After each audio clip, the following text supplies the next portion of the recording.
Hello everyone, আসসালামু আলাইকুম। আমাদের মাঝে মাঝে ভর্তা খেতে খুব ইচ্ছা করে, মানে মাই ডিয়ার হাব্বির কথা বলতেছি আর কি। প্রথমে বানাবো বেগুন ভর্তা। বেগুন আমি ভেজে নিছি, কাঁচামরিচ আর শুকনা মরিচগুলো টেলে নিছি। তো আপনার হচ্ছে যার উপরে খুব বেশি রাগ আর জেদ আছে, মনে করেন তার কথা মনে করে শুকনা মরিচের উপরে লবণ মরিচ দিয়ে ইচ্ছা মতন কচলে কচলে ভর্তা বানাই দিন। এরই মাঝে দেখবেন আপনার একটা ভর্তা বানানো শেষ হয়ে গেছে।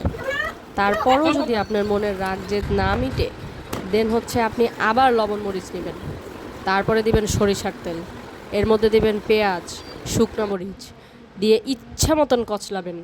কচলাতে কচলাতে দেখবেন যে আপনার মনের রাগ পানি হয়ে গেছে। দেন হচ্ছে আপনি তাকে দেখলে বলবেন, ভালো আছেন আপনি? এই তো আলু ভর্তা রেডি। সেদিনের ওয়েদার কিন্তু ভিজা ভিজা ছিল বুঝছেন। সেই আনন্দে খিচুড়ি, ডিম ভাজি, ধনিয়া পাতা ভর্তা, বেগুন ভর্তা, আলু ভর্তা। মুখে দিতে না দিতেই ব্যাড রিভিউ দিতেছো না? হ্যাঁ, না না, ভালো মজা হচ্ছে, মজা হচ্ছে।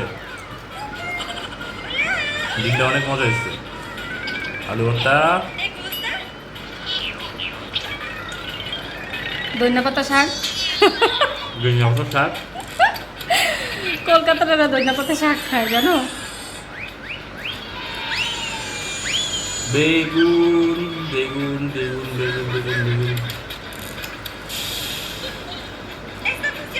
মজা হচ্ছে, মজা হচ্ছে। ঝাল ঝাল। আচ্ছা, পানি খাও।